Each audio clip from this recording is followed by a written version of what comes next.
कमजोर मनोज परमार, बाद में छवि बनी बाहुबली मनोज परमार। तो मुझे याद आता है कि एक संतोष दुबे थे जिनकी हत्या कर दी गई। सुना है उनसे बड़ा भावनात्मक रिश्ता आपका था, और ये भी सुना है कि जब उनकी हत्या हुई तो उसके बाद आपने कसम खा ली कि भैया मैं अब ये हत्या का बदला लेके रहूंगा। क्या कहानी थी? इन लोगों ने जो है हमें जब प्रताड़ित किया तो उस ताकत का सदुपयोग किया हमने। सदुपयोग करने में यह हुआ कि लोगों ने हमें बदमाश, गुंडा और क्रिमिनल बना दिया। मनोज परमार को जमीनों के विवादित मामलों को सुलझाने का बोलते हैं कि एक्सपर्ट माना जाता है। नहीं, निवेदन करते हैं हम तो लोग मान जाते हैं, अच्छी बात है। हम तो निवेदन लगे इतना प्रभाव है कि निवेदन में काम। हाँ, हम तो प्रार्थना करते हैं कि भाई इनका प्लाट इनको दे दो, इनकी जमीन इनको दे दो, वो दे देते हैं, अच्छी बात है। मतलब आप मानते हैं कि आप एक्सपर्ट हैं इन मामलों में? ना, एक्सपर्ट नहीं है, हमारी प्रार्थना को स्वीकार करते हैं, वो उसके लिए उन सबका भी धन्यवाद है। रगों में बहती है जातियाँ, रक्त की तरह दौड़ती है जातियाँ। मैं अनुभवी हूँ इस मामले में कि मैंने लोगों के पत्थर भी खाए और मैंने लोगों को पत्थर खाते हुए बचाया भी, और मैंने ऐठा झूठा पानी, ऐठा झूठा खाना भी मेरे ऊपर फेंका गया है। अच्छा। मैंने शमशान होते हुए सड़क पे लाश जलाई भी है कि शमशान सामने है किंतु हम नहीं जला पा रहे हैं, हमने सड़क पे लाश जलाई है। राम मंदिर के सामने से हमारा दूल्हा निकल गया, राम के दर्शन नहीं कर पाए, ऐसे दृश्य हमारे सामने हुए कि हमारे अपने लोग लट लेके खड़े कि तुम राम के दर्शन करोगे तो हम तुम्हारी हत्या कर देंगे।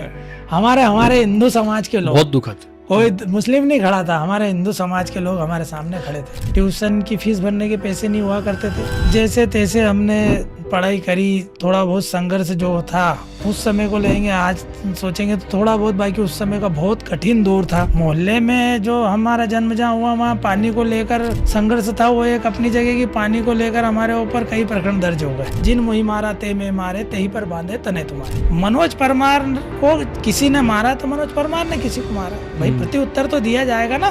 भगवान भूतेश्वर की सवारी में आप पर गोली चल गई। अब इसी क्या रंजिश, क्योंकि आपने जो नाम लिखाया, आपने जो एफआईआर दर्ज करवाई, वो पूर्व विधायक सुदर्शन गुप्ता जी पर करवाई। भारत के अंदर दो भारत, एक वो भारत जो आस्था के नाम पर पेशाब भी पी लेता है, और एक वो भारत जो जाति के नाम पर पानी भी नहीं पीने देता। ऐसे लोगों का हम आजीवन विरोध करते हैं और करते रहेंगे, क्योंकि ऐसे लोगों के कारण हमारे धर्म का नाश हुआ है, पतन हुआ है। हमारे एक सूत्र है काम करने का, कर्मण्येवाधिकारस्ते मां फलेषु कदाचन मां कर्म फल हेतुर्भुर्मा ते संगो सत्व कर्मणि। भगवान कृष्ण ने गीता में कहा है अर्जुन केवल कर्म कर, फल की चिंता मत कर। आज धार जिले में गुणावत गांव है, यहाँ राम मंदिर में हमारे समाज के दूल्हे को मंदिर प्रवेश नहीं करने दिया गया।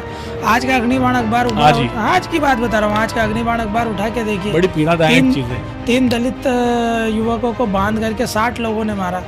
इसके पहले बेंगलोर के अंदर मंदिर का खंभा छूने पे 60,000 रुपए का जुर्माना लगा। तो आप देखिए कि हमारे खड़े हो गए बात सुन के, जिनके साथ होता होगा भाई साहब, उनका क्या होता।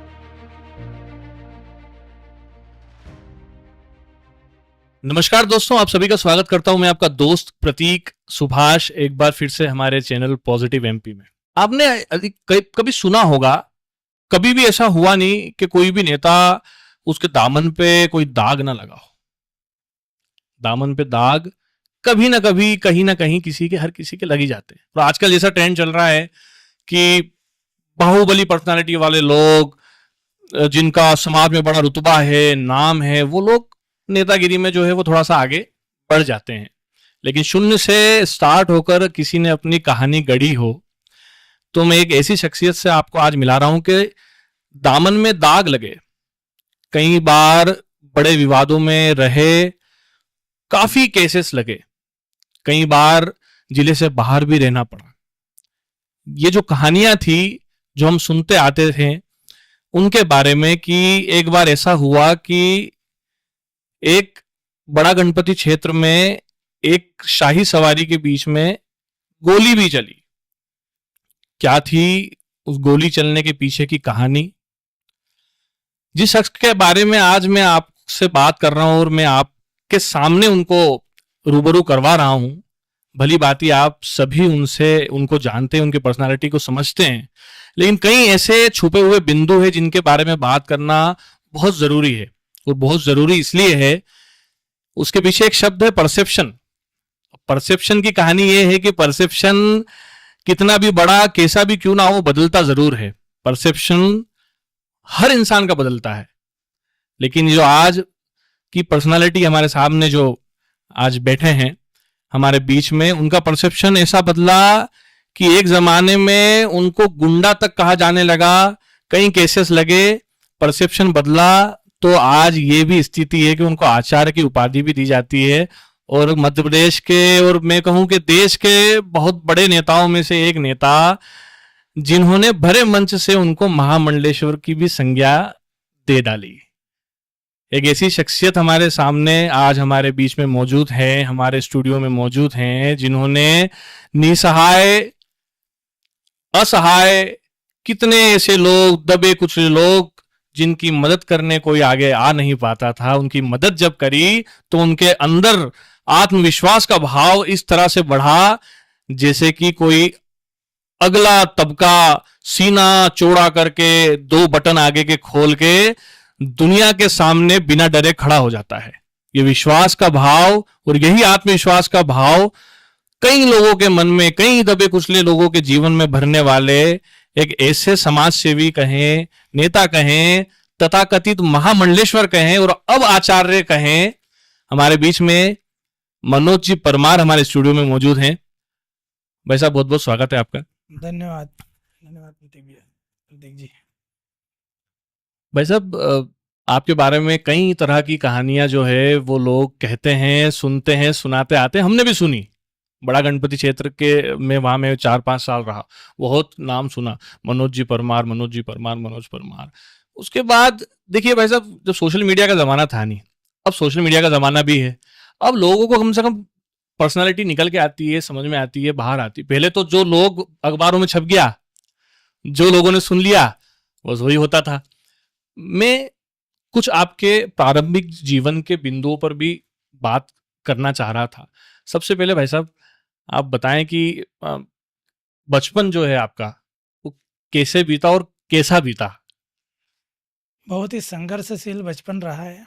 माता पिता मजदूर थे, मजदूरी करके जीवन यापन करते थे। हमारे परिवार का छोटी सी झोपड़ी में निवास था। गणेशगंज एक मोहल्ला है जहाँ पानी का अभाव अधिकांश रहा करा। आसपास कुछ तथाकथित अहंकारी जिनको कहेंगे, कुछ जिनको अपनी जाति का गुमान था, पानी भरने को लेकर आए दिन संघर्ष करते थे। पानी नहीं भरने देते थे, पानी भरने को लेकर विवादित होते थे। पढ़ लिख कर पुलिस में जाना मेरी मन में तमन्ना थी। पढ़ लिख कर शासकीय सेवा में जाना मेरे बड़े भाई, मेरे परिवार की ये तमन्ना थी कि ये पढ़ लिख जाएगा तो कहीं नौकरी मिल जाएगी अच्छी, क्योंकि हमारे समाज में नौकरी का बहुत महत्व है। भले ही वो चपरासी की क्यों ना हो, शासकीय सेवा में कैसे भी करके एक लड़का चले जाता है, उसको एक अच्छी बहू मिल जाए, पत्नी मिल जाए और परिवार का संचालन व्यवस्थित रूप से हो जाए। एक ऐसा भाव हमारे समाज के प्रत्येक माता पिता के मन में रहता है। और ईश्वर को कुछ और ही मंजूर था। मेरे साथ में मैं जब आर्मी ट्रेनिंग भर्ती देने गया तो मेरे को शायद 3 इंच कम निकला था। तो मेरी हाइट में 2 या 3 इंच कम निकला, तो मैं आर्मी में भर्ती नहीं हो पाया। तो मेरे साथ के मेरे मित्र 2 लोग भर्ती हुए और वो दोनों रिटायर्ड भी हो चुके हैं, जिसमें से एक मेरे मित्र का देहांत हो गया और एक अभी जीवित है सुजालपुर में। तो एक ने डोकलाम की लड़ाई भी लड़ी है, कारगिल की, दोनों ने कारगिल की लड़ाई लड़ी। एक ने बीएसएफ से क्लियर किया और एक आर्मी में रहा। मेरे और भी कई मित्र थे जो कुछ व्यावसायिक स्थिति में ठीक रहे और कुछ पिछड़ गए। तो वो बड़ा संघर्षमय जीवन रहा, चूँकि हम एक बहुत ही निम्न तबके से आते हैं। माता पिता अशिक्षित मजदूर श्रेणी के थे। अच्छा। जैसे तैसे अपना गुजर बसर करते थे, जैसे तैसे हमारी शिक्षा पाने के लिए कई बार हमारी स्कूल की फ़ीस भरने के पैसे नहीं हुआ करते थे हमारे माता पिता के पास, ट्यूशन की फ़ीस भरने के पैसे नहीं हुआ करते थे।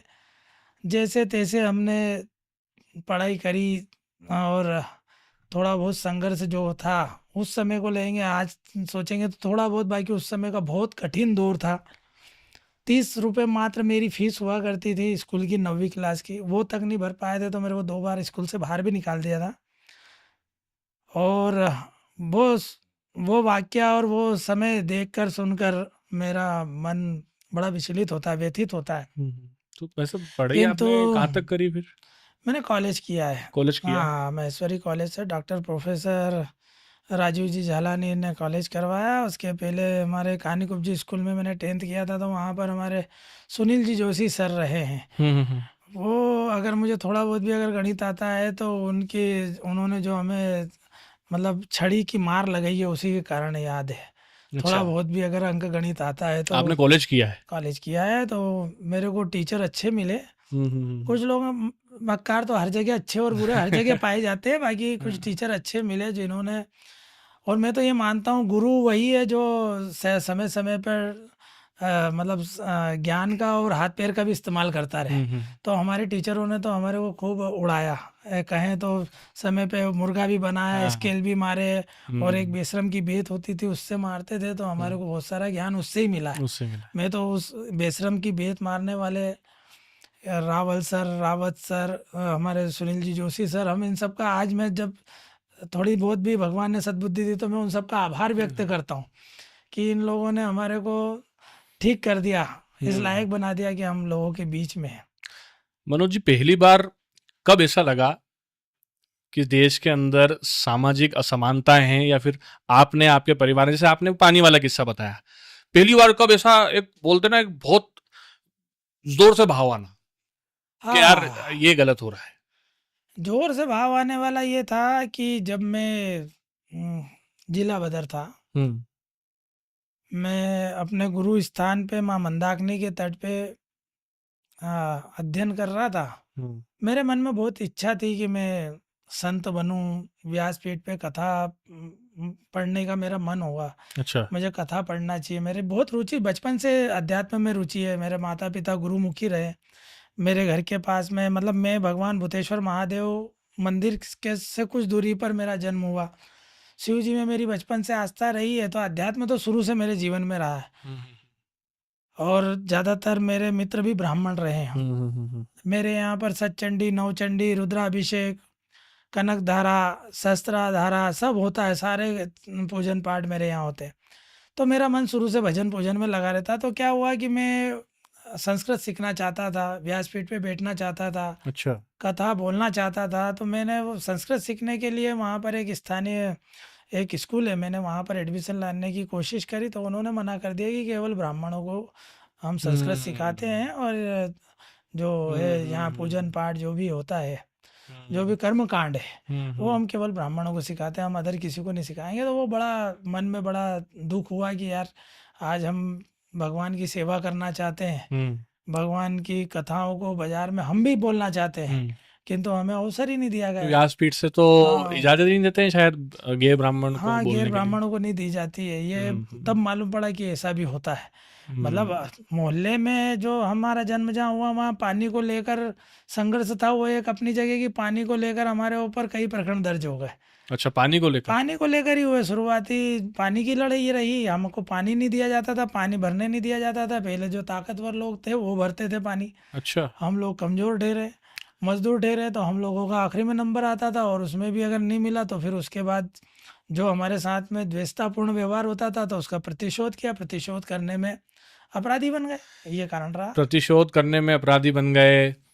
और आप कह रहे हैं कि कमजोर मनोज परमार बाद में छवि बनी बाहुबली मनोज परमार। दूसरी चीज जी, इससे इस तरह की ये भी है कि आपने जो कहानी बताई वो कहानी थी कि आपका संघर्ष स्टार्ट हुआ, उसके बाद आप जब जिला बदर हुए, उसके बाद आपके मन में एक भाव आया कि यार सब सांसारिक जो भी चीजें थी कि मैं ऐसा करूं, मैं संस्कृत पढ़ूं या। लेकिन एक कहानी तो जिला बदर होने के पहले की भी है। अगर मैं आप एक नाम लेना हाँ, चाहूं हाँ, तो मुझे याद आता है कि एक संतोष दुबे थे जी, जी, जिनकी हत्या कर दी गई। सुना है उनसे बड़ा भावनात्मक रिश्ता आपका था, और ये भी सुना है कि जब उनकी हत्या हुई तो उसके बाद आपने कसम खा ली कि भैया मैं अब ये हत्या का बदला लेके रहूंगा। क्या कहानी थी वो? जो वो उस समय का जो माहौल था हमारे शहर का, हम्म। अब किसी से किसी के साथ रहना, आत्मीय भाव होना शायद सहज सी बात है। आज मैं पॉलिटिक्स कर रहा हूँ तो मेरा आज भी मेरे लीडरों से जो आत्मीय भाव है, तो कुछ कर गुजरने की ऐसी तमन्ना रहती है। अन्याय और अत्याचार के खिलाफ तो हम शुरू से रहे, गलत हुआ है तो गलत के खिलाफ बोले हैं, इसीलिए विवादित रहे। अगर चुप रहे के सहन कर लेते तो हम विवादित ही नहीं होते। हमने कभी भी अत्याचार को सहा नहीं है। हमने अत्याचार के खिलाफ हमेशा आवाज़ बुलंद करी है। उस समय भी यदि अगर कुछ गलत हुआ है और 100% गलत हुआ है तो हमने उसके खिलाफ आवाज़ उठाई है और आवाज़ बुलंद करी है, और उसके लिए हमें उस चीज़ का कोई भी रंजो गम नहीं है। ये जो आसपास के थाने उस समय की मैं बात करूं तो भंवरकुआ, एरोड्रम, चंदन नगर, मल्हारगंज, द्वारकापुरी सहित बहुत सारे ऐसे थाने थे जिनमें लगभग आपके ऊपर इन थानों में 25 से ज्यादा जो मामले जो थे वो दर्ज थे। आप जिला बदर की कार्रवाई आप पर हुई, लेकिन फिर ऐसा क्या हुआ अचानक कि एक बड़ा संत समाज का तबका आपके सामने खड़ा हुआ और आपके लिए खड़ा हुआ कि भैया ये मनोज परमार हैं। उसमें अगर मैं आपको बताऊं तो महामंडलेश्वर कंप्यूटर बाबा जैसे लोग थे, बड़े संत थे, उनके साथ बहुत भी दूसरे बड़े संत थे, और उन्होंने बोला कि यार ये 5 वर्ष से तो अब मनोज परमार पे कोई केस है नहीं, लेकिन ये अच्छी राह में और अच्छे लोगों के बीच में जाना चाह रहे हैं, लेकिन पुलिस जाने नहीं दे रही है। देखो, मैं इसमें एक बहुत बढ़िया चीज़ आपको बताता हूँ कि आज से करीबन 15 साल पहले रूस में गीता पर प्रतिबंध लगाया गया था। अच्छा। गीता जी की पुस्तक को जो है प्रतिबंध लगा कर दिया था। गीता जी की पुस्तक ना पढ़ी जा सकती ना बांटी जा सकती रूस में। अच्छा। उसको लेकर मैंने हिंदुस्तान में सबसे पहला आंदोलन चालू किया था, और गीता हिंदू समाज का हृदय है, ऐसा मेरा मानना था। क्या बात। मैंने जैसा पहले से बताया कि मैं जो है अध्यात्म मेरे शुरू से है। उस समय मेरे साथ में आज हमारे बीच में नहीं है, परम पूजनीय महामंडलेश्वर लक्ष्मणदास जी महाराज थे। उन्होंने मंच से कहा था, जिन मोहि मारा ते में मारे, ते ही पर बांधे तने तुम्हारे। मनोज परमार को किसी ने मारा तो मनोज परमार ने किसी को मारा, भाई प्रति उत्तर तो दिया जाएगा ना। भाई या तो आप जूते खाते रहो, मार खाते रहो, तो बात खत्म। यदि आप पलट के वार करते हैं तो क्रिमिनल बन गए। हमने बताया कि पानी का विरोध किया तो क्रिमिनल बन गए। भाई हमने पहलवानी करी थी, हम कुश्ती लड़ते थे। हमारे बड़े भाई की इच्छा थी हम एक अच्छी पहलवानी करें और हम खेल जगत में नाम कमाए, खेल जगत के सहारे हम स्पोर्ट्स कोटे में रेलवे की नौकरी पा जाए, पुलिस विभाग में नौकरी लग जाए मेरी, या आर्मी कोटे में चले जाए, हम कैसे भी करके खेल कोटे में शासकीय सेवा में चले जाए। हमने कुश्ती इसलिए लड़ी थी, पहलवानी इसलिए करी थी, किंतु उसका इन लोगों ने जो है हमें जब प्रताड़ित किया तो उस ताकत का सदुपयोग किया। हमने सदुपयोग करने में यह हुआ कि लोगों ने हमें बदमाश, गुंडा और क्रिमिनल बना दिया। अब कोई कमजोर व्यक्ति, अब आपने किसी से प्लाट लिया और पूरे पैसे दिए, अब वो आपका प्लाट और किसी को भेज दे 4 लोगों को, तो आप क्या करोगे? आप जाओगे थाने पे, थाने वाले कोर्ट भेज देंगे, कोर्ट में तारीख पे तारीख। आपने हमसे मदद मांगी, हमने उनसे बोला भैया दे ना, इनका प्लाट है, आपने पूरे पैसे लिए।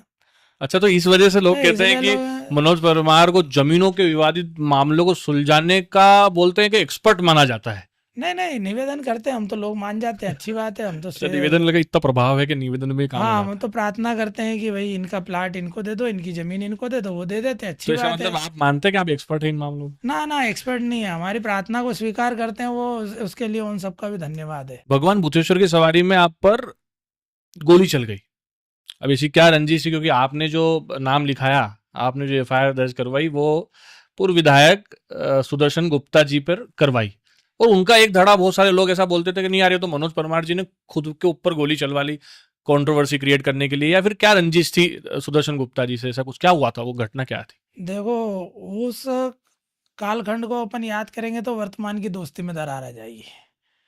और वर्तमान में हम सब अच्छे दोस्त, अच्छे मित्र बन चुके हैं, और उस घाव को बुरे हुए करीबन 12 साल हो गए।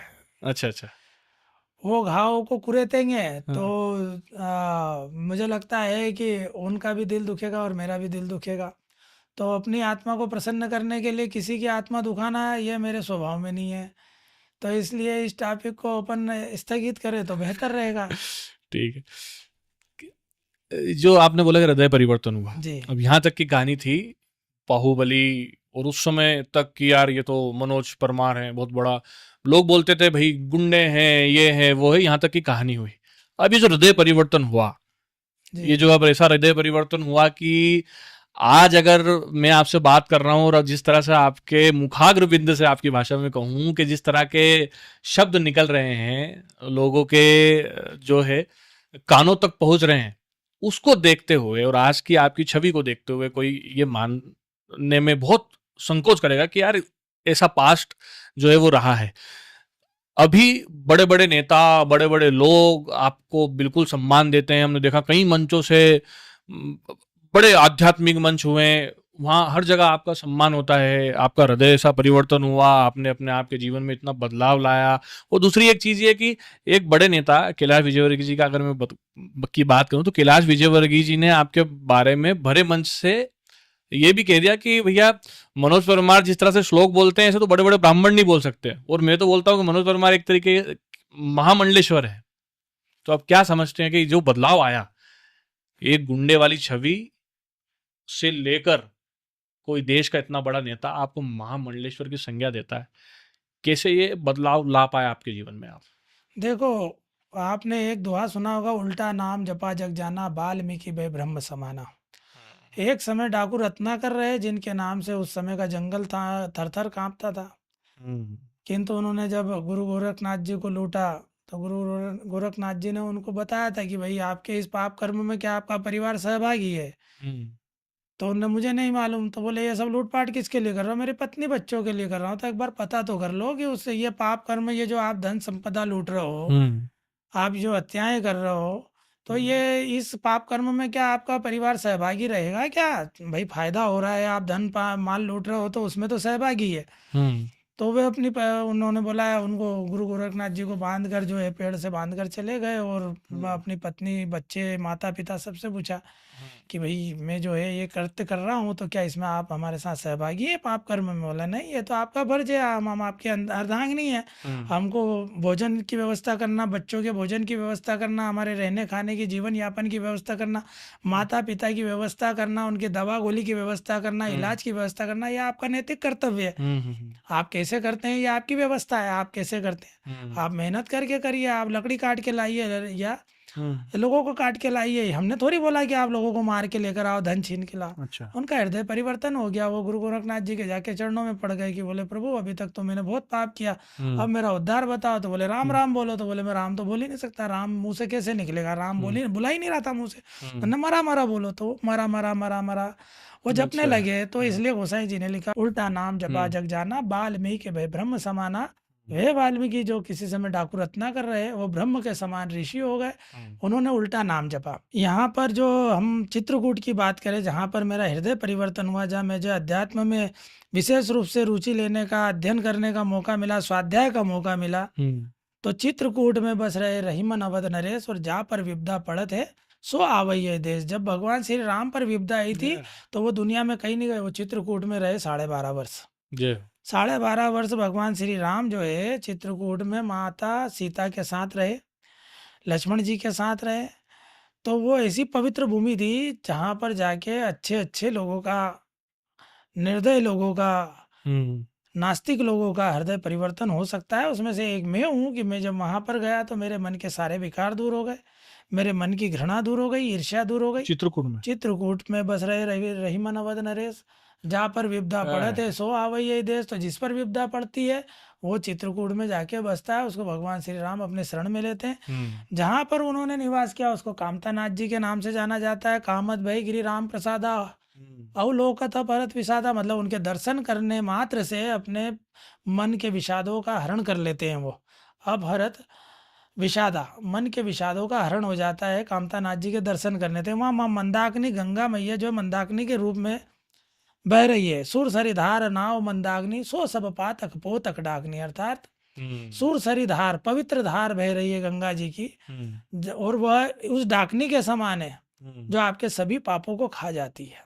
ये मानस में इन चौपाइयों के माध्यम से जो है इस चित्रकूट की महिमा का बखान किया गया है। और इस चित्रकूट की महिमा का बखान, मैं तो मेरे जीवन में जो परिवर्तन हुआ उसमें सबसे बड़ा हाथ अध्यात्म का है। तो अध्यात्म की जो अनुभूति हुई, स्वाध्याय किया, अध्ययन किया, वो मैंने माँ मंदाकिनी के तट पे गुरुदेव ब्रह्म ऋषि नंदन बाबा जी के सानिध्य में मैंने चित्रकूट में प्रवास करते हुए किया। वहीं से मेरा हृदय परिवर्तन हुआ, वहीं से मेरी ईर्ष्या, काम, क्रोध, लोभ, मोह, माया, तृष्णा, ईर्ष्या सब दूर हुई, है ना। तो वह एक ऐसा समय रहा कि परमात्मा ने मुझे अपना सानिध्य दिया था। मनोज जी, आप देखा कि आप राजनेता भी हैं, नहीं, समाज सेवी हूँ। समाज सेवी हैं, लेकिन मैंने देखा कि बीजेपी ने आपको दिल्ली में भी प्रचार करने के लिए भेजा, आप गए। मैं बीजेपी का पदाधिकारी नहीं हूँ, संघ का स्वयंसेवक हूँ। अरे क्या बात। विचारधारा पसंद करता हूँ, इसलिए उनके लिए काम करता हूँ। तो मोदी सरकार का जो एक नारा है सबका साथ सबका विकास, क्या लगता है कितना चरितार्थ हो पाया? अच्छा काम कर रहे हैं इसलिए पसंद करते हैं उनको, अपना नेता मोदी मानते जी हैं, को उनको अपना आदर्श मानते हैं। अच्छा काम कर रहे हैं इसलिए। सबका साथ भाई सबका विकास हो पाया। भाई 2014 के पहले का भारत और वर्तमान का भारत, दोनों समय की सेना, वैज्ञानिक, दोनों का वो कर लो। समानता असमानता तो दोनों सबका में कर साथ लीजिए। सबका विकास आप बोल रहे हैं, असमानता है तो आज भी, क्योंकि अब सबका साथ सबका विकास हो रहा है। 2014 के पहले हमारे बहन बेटियां खुले में सोच जाती थी, आज जाती है क्या? हमारी बहन बेटियां हमारे गरीब परिवारों की छतें टपकती थी, आज टपकती हैं क्या? लेकिन आज भी मनोज परमार को कहीं ना दिग्विजय सिंह जी का कहीं मनोज परमार को आज भी संघ संगठन के लोगों को लेकर, पुलिस वाले लोगों को लेकर और अपने कार्यकर्ताओं को लेकर कहीं गांवों में आज भी जाना पड़ता है, जहां पर आपकी समाज के कुछ लोगों को, दलित समाज के अपने लोगों को ये घोड़ी पे बैठने नहीं दिया जाता है, लेकिन जाना तो पड़ रहा है आज भी वैसे। ये बहुत दुखद है। कुछ लोगों के कारण हमारे हिंदू समाज का बिखराव हुआ। और मैं यूँ कहूँगा कि माननीय अटल बिहारी वाजपेयी जी ने एक सार्वजनिक मंच से ये चीज़ बोली थी कि पलासी का युद्ध, और ऐसे कई युद्ध हम इसलिए हारे कि जितने लोग युद्ध लड़ रहे थे उससे कई ज़्यादा लोग जो है युद्ध के बाहर के मैदान में खड़े होकर देख रहे थे। कारण यह था कि वो हथियार नहीं उठा सकते थे। वर्ण व्यवस्था ने, जाति व्यवस्था ने हमारी रीढ़ तोड़ दी, हमारी कमर तोड़ दी, जिसके कारण 900 साल से अधिक समय, 1000 साल तक हमारा देश गुलाम रहा। शक आए, हूण आए, अंग्रेज आए, मुगल आए, विभिन्न आक्रांताओं ने हमारे देश पे इसलिए राज किया क्योंकि हम सब जातियों में बटे हुए थे। आज सभी जातियों को, 6743 जातियों को एक मंच पर लाने का काम आरएसएस कर रहा है। इसलिए मैं उसके प्रति आकर्षित होकर स्वयंसेवक की भूमिका में सभी जातियों को एक मंच पर लाने की कोशिश करता हूँ। मेरा समाज नास्तिक बना, मेरा समाज ईसाइयत को गया, मेरा समाज का इस्लामीकरण हुआ।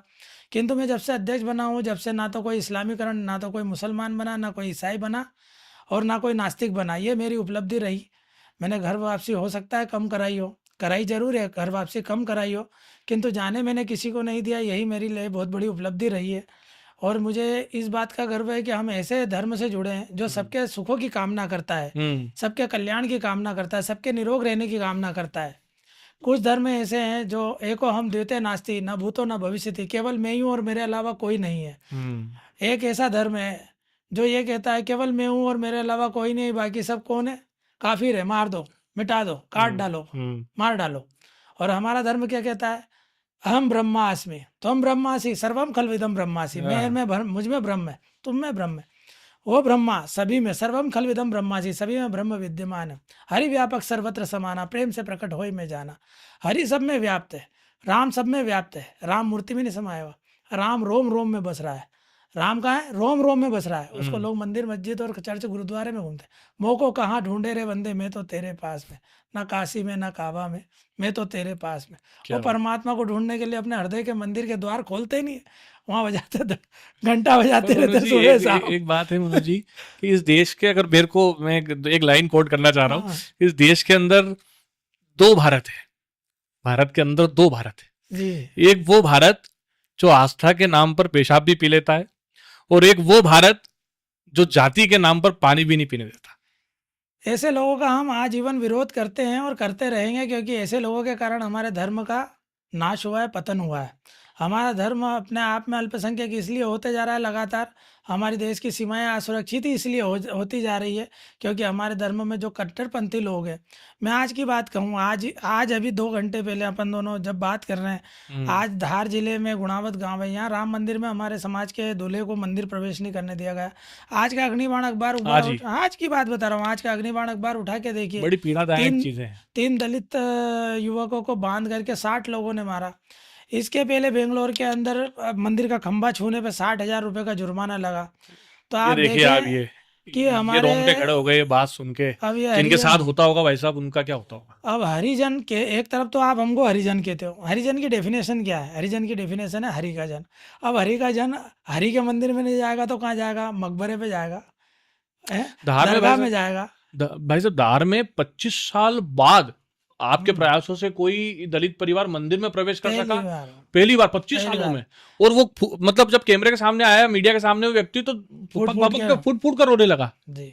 तो आज भी ऐसे देखो, कहीं गांव है? हमारा समाज बहुत आस्थावान है, वो ईश्वर में पूरा विश्वास रखता है। उसको अगर नास्तिक बनाया है तो हमारे अपने लोगों ने बनाया, विदेशियों ने तो उसका इस्तेमाल किया है। मैं आज भी यार वो खुले मंच से लगाता हूँ कि हमारे अपने लोग सुधर जाएंगे तो हिंदू धर्म सुरक्षित और ताकतवर धर्म है। हमारा समाज ताकतवर है, हिंदू समाज ताकतवर है, सनातन धर्म आदि है, अनंत है। किंतु उसको खराब करने वाले, उसको तोड़ने वाले, उसका बिखराव करने वाले हमारे अपने लोग हैं, जो अपने आप को तथाकथित उच्च जाति का मान के हमारे समाज वालों को नीचा मानते। अरे एक बात बताओ, हमारे रामचरितमानस में हनुमान जी को सीता माता ने हरिजन कह के पुकारा। अपने तुलसीदास जी ने लिखा कि हरिजन जानी प्रीति अति गाढ़ी, सजल नयन पुलकावली बाड़ी। जब भगवान हनुमान जी महाराज सीता माता का पता लगाने के लिए लंका में गए थे, सीता माता जी को ढूंढ लिया अशोक वाटिका में, तब वह सीता माता जी जो है हनुमान जी को पहचान नहीं पा रही थी, तो उन्होंने मुद्रिका डाली, अर्थात अंगूठी डाली, अंगूठी से पहचाना। हनुमान जी महाराज जब सब नीचे आए तो नीचे आए, उनको देखा, देख के आंसुओं की धारा बहने लगी। राम का दूत आया, राम दूत में मातु जानकी, सत्य शपथ करुणा निधान की। राम का दूत आया ऐसा जानकर जब सीता माता की आंखों से आंसुओं की धारा बहने लगी, तो गोसाई जी ने लिखा कि हरिजन जानी प्रीति अति गाढ़ी, सजल नयन पुलकावली बाड़ी। मतलब बाढ़ की तरह जो है आंसू की धारा बहने लगी। और हरिजन जानी मतलब हरि का जन आया, राम का दूत आया, ये जानकर। कोई मेरा आया, कोई मेरे परिवार का आया, कोई अपना आया है। तो यार हम तो हरि के जन है यार, और हमारे को, हमारे लोगों को तुम हरि के पास जाने से रोकते। हरि कौन? राम कृष्ण, इनको हरि कहते हैं हम। हमारे देवताओं को हरि की संज्ञा दी गई है, हरिओम कहा गया है। हम हमारे यहाँ मंदिर में जाते हैं, शिव जी के मंदिर में, तो हरिओम बोलते हैं। आपके लोगों को न्याय दिलाने के लिए आप शहर दर शहर रोज, जैसे जब से हम आपसे संपर्क किया तो आप कभी पुणे थे, दिल्ली थे, तो मेरे को ऐसा लगा कि यार कहीं हो सकता है व्यक्तिगत काम हो, घूमने गए हो। फिर मैंने जब वीडियो देखा कि भैया पुणे गए हैं तो वहाँ पे कुछ दिक्कत हो गई है, समाज का कोई बड़ा कार्यक्रम है या फिर किसी के साथ जातिगत भेदभाव हो रहा है, उत्पीड़न हो रहा है, वहाँ गए हैं। तो दिन रात आप जब ये शहर दर शहर भागते हैं, ये संघर्ष जो है आपका कब तक ऐसा चलेगा? और कब तक इसका अंत है? थकावट तो होती होगी। कहने का तात्पर्य ये, बलि हमेशा बकरे की दी जाती, शेर की कभी बलि नहीं दी जाती। जब तक समाज कमजोर है उसका शोषण होगा, जब तक अशिक्षा है उसका शोषण होगा, है ना। ताकतवर लोग कमजोर लोगों का शोषण करते हैं, ये मानव प्रवृत्ति है, ये मानव के मन की स्थिति है। कमजोर लोगों पे शासन करना ताकतवर लोग शुरू से आदि काल से करते आए, आज भी ये स्थिति है। और उन कमजोरों को अपने पैरों पे खड़ा करना, उनके हक अधिकारों की बात करना, उनको न्याय दिलाना, अत्याचार से मुक्त कराना, अनाचार से मुक्त कराना, अन्याय से मुक्त कराना, ये मेरा कर्तव्य है, ये मेरा फर्ज है, और मैं इसे ताउम्र निभाऊंगा।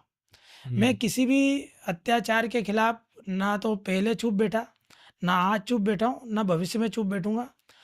कोई भी कमजोर व्यक्ति, अनुसूचित जाति का व्यक्ति जिसके ऊपर वो अत्याचार करता है, ताकतवर लोग अपने आप को जाति के घमंड में, तो मैं उनके खिलाफ पहले भी आवाज मैंने बुलंद की, आज भी आवाज बुलंद कर रहा हूँ और भविष्य में भी करूंगा। कुछ लोगों के कारण जातियां बदनाम है। जातियां सभी अच्छी होती है, जातियों में रहने वाले लोग अच्छे और बुरे होते हैं। व्यक्ति में कमियां पाई जा सकती, जातियों में कमी नहीं रहती है। भाई महाराणा प्रताप रहे, उन्होंने घास की रोटी किन के साथ खाई? कितने राजा थे उनके साथ घास की रोटी खाने में? सभी आदिवासी भी लोग थे। आदिवासी हमारे अनुसूचित जाति जनजाति के लोग थे। बताओ, अरे भगवान राम वनवास काल में थे, बताओ आप कितने राजा थे उनके साथ? नाथ हमारी यही सेवकाई लिए, न बासन बसन चुराई। किसका कथन है ये? आदिवासियों का कथन है।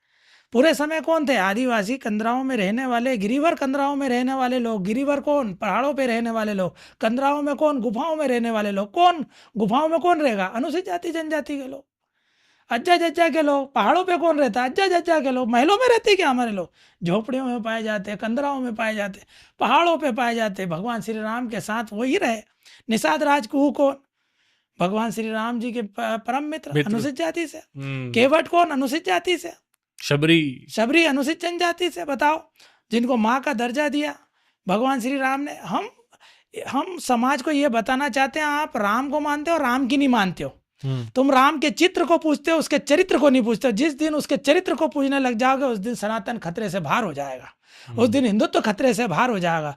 जिस दिन तुम भगवान राम के चरित्र को पूछोगे, तुम जिस दिन भगवान राम की मानने लग जाओगे, तुम राम को मानते हो, राम की नहीं मानते हो। तुम राम को मानते हो केवल, और राम की नहीं मानते हो। राम की मानने लग जाओगे तो सबरी में माँ दिखेगी, निषाद राजगुहू में मित्र दिखेगा, केवट में भाई दिखेगा तुम्हें। मतलब घर परिवार की भी जिम्मेदारियां आपके ऊपर होती होगी, तो आप जब ये समय पूरा सामाजिक गतिविधियों में देते हैं तो घर परिवार पे भी ध्यान देते हैं या फिर पूरा देखो, समाज को समर्पित कर दिया गया? अपने आप को मैंने अब पूरा समाज को समर्पित कर दिया है। हम्म, मैंने मन में एक संकल्प है कि मैं जीऊँगा तो गरीबों के लिए और मरूँगा तो गरीबों के लिए। हम्म, श्रद्धेय नानाजी देशमुख का एक वचन था हम्म, कि मैं उन लोगों के लिए हूँ जो शोषित, वंचित और पीड़ित है। हम्म, बाबा साहब अम्बेडकर उस समय के तत्कालीन समय, उनके कालखंड के समय के नामचीन बैरिस्टर थे, बड़ौदा के सैन्य सचिव थे। चाहते तो अपना जीवन बहुत अच्छे से गुजर बसर कर सकते कर थे। सकते थे। गिने चुने बैरिस्टर, 7 बैरिस्टर थे उस समय हिंदुस्तान में, उसमें से एक बाबा साहब अम्बेडकर थे, महात्मा गांधी थे। वो भी अच्छा जीवन जी सकते थे, बाकी उन्होंने इस समाज को बराबरी में लाने के लिए लड़ाइयाँ लड़ी, इस समाज के उत्थान और इस समाज की उन्नति के लिए लड़ाइयाँ लड़ी। नारी शक्ति के जनक हैं, नारी सम्मान के जनक है बाबा साहब अम्बेडकर, हिंदू कोड बिल के तहत।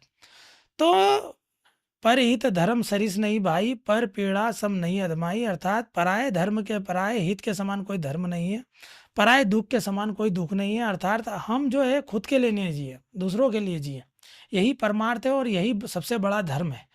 खुद के लिए तो जानवर भी जीता है, अपने परिवार का भरण पोषण और कोई नई बात नहीं है, वो तो जानवर भी कर लेता, खुद के पेट भर लेता, न बच्चे प्रजनन भी करता है, नर मादा का संयोग भी होता है।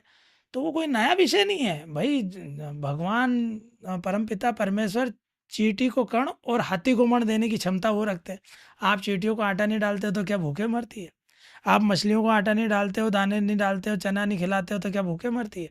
क्या गाय को रोटी नहीं खिलाते? तो उस परमपिता परमेश्वर को उसके द्वारा निर्मित सृष्टि की पूरी चिंता है। इसलिए आपके हक अधिकार में यदि भगवान ने आपको सामर्थ्यवान बनाया है तो आपका सबसे पहला कर्तव्य है कि आप निर्बलों की मदद करें, असहायों की मदद करें, रोगियों की मदद करें, गरीबों की मदद करें, मजदूरों की मदद करें, वंचितों की, शोषितों की मदद करें।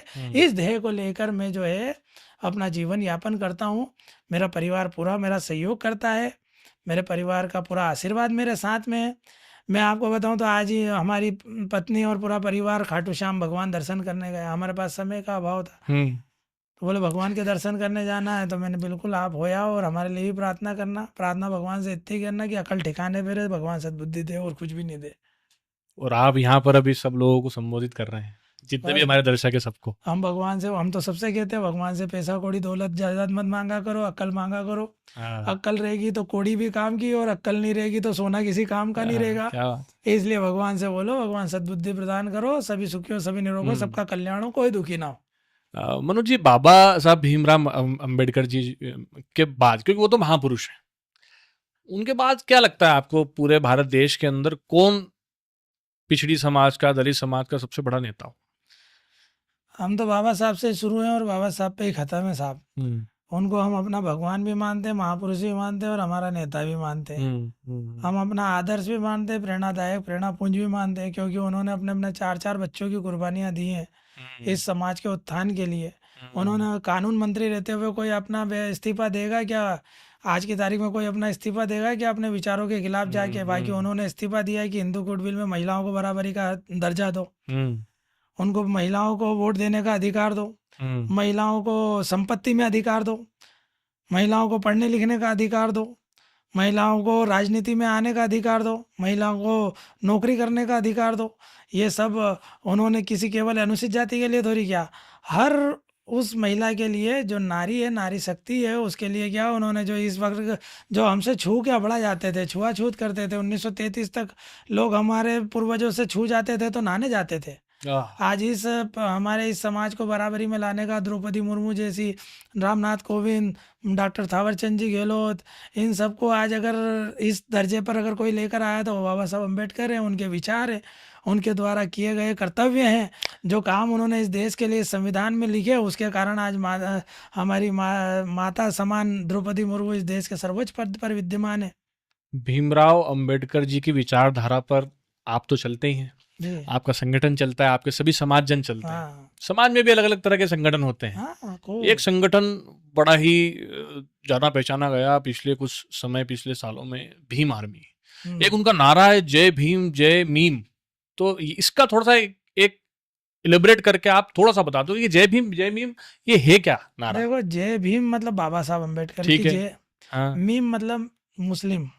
अच्छा। मुस्लिम में जो उनके जो भी देवता को मानते होंगे, हाँ, वो जो भी है। जो भी खुदा पैगंबर या अल्लाह जिनका भी जय बोलते होंगे, तो वो मीम का नारा असुद्दीन ओवैसी ने दिया। अच्छा, असुद्दीन ओवैसी ने दिया। असुद्दीन उसके बाद ओवैसी से ने ये दिया है कि जय चंद्रशेखर भीम और जय मीम। तो दलित मुस्लिम एकता जो का हुई, मिशन है। उसके कारण जो है भीम आर्मी में मुस्लिमों का जो गठजोड़ है, तो मुस्लिमों का जो है उसके अंदर प्रवेश हुआ, और उन सब का आपस में जो है तालमेल जमा इस प्रकार से।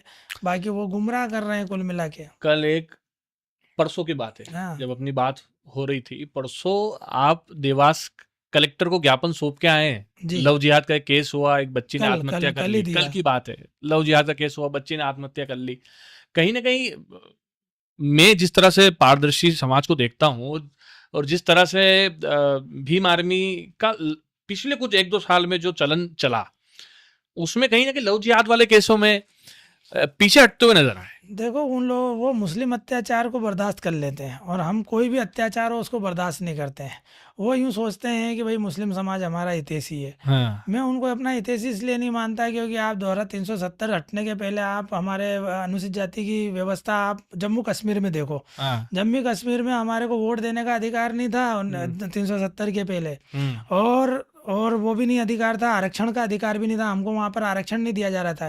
क्यों भैया? 370 का समर्थन तो कभी भी बाबा साहब ने नहीं किया। बाबा साहब ने विरोध किया था, नेहरू जी ने 370 जम्मू कश्मीर में लगाई। वहाँ पर रहने वाले दलित समाज को वहाँ पर, जबकि बहुसंख्यक मुस्लिम वर्ग है, तो मुस्लिम वर्ग ने बराबरी का दर्जा हमारे समाज को क्यों नहीं दिया जब आपका हमसे प्रेम था? तो अर्थात आपकी नज़रों में जहाँ पर आप अल्पसंख्यक हैं वहाँ पर हमारा दलित समाज आपके साथ हो जाए, और जहाँ आप बहुसंख्यक हो जाए वहाँ आप हमको हिंदू समझ के मारते हो। ये चीज़ जम्मू कश्मीर हुई, केरल हुई, हैदराबाद हुई, और जो बांग्लादेश हुई या पश्चिम बंगाल हुआ, तो यहाँ पर देखने में आया है कि जहाँ पर इस्लामिक व्यवस्थाएं बाहुल्य होती है, मुस्लिम ज़्यादा बाहुल्य होते हैं, वहाँ पर दलितों के साथ अत्याचार हिंदू समझ के किया जाता है। ओके। हाँ, है ना? हाँ। तो ये चीज़ देखने में आई है कुल आज। मिला के आपका संकेत ये है कि दलित हो, कोई भी हो, है तो हिंदू। हाँ, मूर्ति पूजक तो उन भाई, वो लोग मूर्ति पूजा को पाप मानते हैं। उन्होंने बोला ये मूर्ति पूजक है, भाई दलित है तो मूर्ति पूजक। भाई ये बात मानी कि ये वर्ण व्यवस्था में हमको छोटा समझते होंगे, बाकी उन मुस्लिमों के लिए तो हम हिंदू है ना। और उन्होंने, जैसे अभी पहलगाम में एक हमला हुआ, धर्म आधारित हमला किया गया, तो उन्होंने जात थोड़ी पूछी कि भाई तू दलित है कि वैश्य है कि ब्राह्मण है। उनने तो धर्म पूछा ना, धर्म पूछ के मारते गए वो। तो कुल मिला के धर्म हमारा सनातन है, परंपराएं हमारी, संस्कृति जो है हिंदुत्व से जुड़ी हुई है, समाज हमारा दलित है, अनुसूचित जाति वर्ग से आते हैं, और अनुसूचित जाति के कल्याण के लिए, उसकी उन्नति के लिए हमारी जो फाइट लगातार जारी रहती है। चंद्रशेखर आजाद तो इस बीच कैसे भी करके कुछ भी जुगत लगा के सांसद बन गए। जी, मनोज परमार जी अपने आप को कहाँ देखते हैं? हम देख पाएंगे आपको भी चुनाव हमारा लड़ते एक हुए? सूत्र है काम करने का, कर्मण्येवाधिकारस्ते माँ फलेषु कदाचन माँ कर्म फल हेतुर्भुर्मा ते संगो सत्व कर्मणि। भगवान कृष्ण ने गीता में कहा कि अर्जुन केवल कर्म कर, फल की चिंता मत कर, फल हम देंगे, परमात्मा देगा, समय आने पर देगा, तू केवल कर्म कर। तू क्षत्रिय है, युद्ध कर। वैसे ही मेरा काम है गरीबों की सेवा करना, मैं सेवा कर रहा हूँ। जब किसी की इच्छा होगी, ऊपर आला कमान देख रहा है, अगर होगा, उनको लगेगा ये योग्य है तो अवसर दिया जाए तो ठीक है, और अगर उनको लगेगा अयोग्य है, अवसर नहीं देना, नहीं दे, कोई बात नहीं। मेरे मन को संतुष्टि है गरीबों की सेवा करने में। मनोज जी, क्या आपको लगता है कभी ऐसा भी हुआ है कि जो एट्रोसिटी एक्ट है उसका कहीं गलत इस्तेमाल भी हो जाता है? कहीं कहीं प्रकरणों में आपसी रंजिश में लोग केस लगा देते हैं, फायदा उठा लेते हैं। मैं आपसे पूछता हूँ, ऐसी कौन सी धारा है जिसका दुरुपयोग नहीं होता? बताओ। दहेज प्रथा का नहीं होता, 376 का नहीं होता, 302 का नहीं होता, 307 का नहीं होता। किस धारा का दुरुपयोग नहीं होता? एक धारा बताओ। एट्रोसिटी तो नाम से बदनाम हो गई। अरे भैया, एक जनरल वाला दूसरे जनरल वाले पे लगाने के लिए अपने नौकर को तैयार कर देता साहब। एक जनरल वाला अपने नौकर को तैयार कर देता। और आजकल तो 376 को उसका हथियार बना लिया गया है कि मकान मालिक मकान खाली नहीं होता तो कहीं से भी वो अरेंज करता है काल गर्ल को, और 376 लगा के उसके वो मकान खाली करवाता है, वसूली करवाता है। तो आप बताओ, 307 का भी दुरुपयोग हो रहा है, 376 का भी दुरुपयोग हो रहा है। लिव इन रिलेशनशिप में रहने वाले आज किसी जेल की संख्या देखो, अगर 3000 कैदी है तो उसमें से 2000 से ज्यादा कैदी तो 376 में क्यों बंद है भैया? क्यों बंद है? इसके पीछे एनालिसिस करिए ना आप, कि जब लिव इन रिलेशनशिप में रह रहे हैं, सब राजी मर्जी से उन लोगों का व्यवहार हो रहा है, उन लोगों के बीच में सामाजिक जो भी समागम हो रहा है उन दोनों की राजी मर्जी से हो रहा है, फिर वो कैसे रेप की पृष्ठभूमि में आ गया। कुल मिला के धाराओं का दुरुपयोग, हर धारा का दुरुपयोग हो रहा है। कोई एक व्यक्ति मारता है, उसके बड़े भाई को उलझा दिया जाता है। मेरे साथ भी हुआ, मेरा झगड़ा हुआ, मेरे दोनों बड़े भाइयों को उलझा दिया गया। मेरे दोनों बड़े भाई दोनों निर्दोष थे, उन्होंने भी जेल काटी मेरे चक्कर में बेचारों ने। उनका कोई अपराध से कोई लेना देना नहीं था। तो ऐसे कई लोग हैं जो निर्दोष लोग हैं, हजारों की संख्या में जो जेल काट रहे हैं। उनके रिश्तेदारों के कारण, किसी के भाई ने करा है अपराध तो जेल काट रहे हैं, कोई किसी के रिश्तेदारी के कारण जेल काट रहा है। तो ऐसे निरपराध लोग हैं कि सास बहू की लड़ाई में जेठानी भी फंस जाती है। दहेज प्रथा में पति पत्नी की लड़ाई हुई, पति ने पत्नी को मारा तो पत्नी ने बोला जेठानी ने भी मारा, ननद ने भी मारा, जेठ ने भी मारा, और ननद ने पैसे मांगे, इनने कार मांगी, इनने 2 लाख मांगे, पूरा परिवार जेल चले जाता है साहब। तो हर तरह की धारा का दुरुपयोग हो रहा है। हर धारा का दुरुपयोग हो रहा है। एट्रोसिटी का भी हो रहा है, तो दहेज प्रकरण का भी हो रहा है, 307 का जानलेवा हमला का भी हो रहा है, 302 का भी प्रकरण हो रहा है। आप देखो कहीं मर्डर हो जाता है, मर्डर किया एक जने ने, पता करते हैं कौन कौन थे भैया इसके, जो इसको छुड़ाने वाले कौन कौन है, उन सबको उलझा दिया जाता है। उनके परिवार में कौन है कमाने खाने वाला, उसको उलझा दिया जाता है, उस पूरे परिवार को बर्बाद कर देते हैं ये लोग। पर मनोज जी, क्या आपको लगता है कि देश में जातिवाद जो है वो खत्म हो पाएगा? क्योंकि एक उसके पीछे एक फैक्ट है, और फैक्ट ये है कि अब जैसे देखते हैं हम कि यूपी, बिहार, बहुत सारी जगह ऐसी है जो मुद्दा मेन जातिगत लड़ाइयाँ, चुनाव सब जगह होते हैं ना, जातिगत आधार पर टिकटें भी बांटी जाती है। तो अब जब मुद्दा ही जाति का है तो फिर ये खत्म कैसे होगा? क्योंकि वो मतभेद तो फिर होना ही है। तो मैं कड़वी बात बोलूं इस मंच से, बोलो। कि जाति तो है, जाति ऐसी है जो कभी नहीं जाती। अच्छा, जाति ऐसी है जो कभी नहीं जाती। जान चली जाती है किंतु जाति नहीं जाती। जान चली जाती है किंतु जाति नहीं जाती। बिल्कुल सही, बिल्कुल सही। तो आप समझ लो क्या स्थिति है जाति की। रगों में बहती है जातियां, रक्त की तरह दौड़ती है जातियां। ये मेरा एक्सपीरियंस है। मैं अनुभवी हूँ इस मामले में, कि मैंने लोगों के पत्थर भी खाए हैं, और मैंने लोगों को पत्थर खाते हुए बचाया भी है, और मैंने ऐठा झूठा पानी, ऐठा झूठा खाना भी मेरे ऊपर फेंका गया है। अच्छा। मैंने शमशान होते हुए सड़क पे लाश जलाई भी है, कि शमशान सामने है किंतु हम नहीं जला पा रहे हैं, हमने सड़क पे लाश जलाई है। राम मंदिर के सामने से हमारा दूल्हा निकल गया, राम के दर्शन नहीं कर पाए, ऐसे दृश्य हमारे सामने हुए कि हमारे अपने लोग लट लेके खड़े कि तुम राम के दर्शन करोगे तो हम तुम्हारी हत्या कर देंगे। हमारे हिंदू समाज के लोग, बहुत दुखद, कोई मुस्लिम नहीं खड़ा था, हमारे हिंदू समाज के लोग हमारे सामने खड़े थे। 1-2 किस्से इससे हुए, मैंने देखा, एक आपकी वीडियो भी, और हजारों वीडियो। ये इसका कोई प्रमाण देने की किसी को जरूरत है नहीं, कितना आप समाज के लिए काम करते हैं। अगर यूट्यूब पे या कहीं भी सोशल मीडिया प्लेटफॉर्म पे देखो, हजारों वीडियो ऐसी मिल जाएगी मनोज जी। इसमें मेरे को बोलने में कोई संदेह नहीं है और कोई हिचकिचाहट नहीं है कि आप समाज के लिए बिल्कुल तल्लीनता से और संलग्न होकर बिल्कुल काम कर रहे हैं।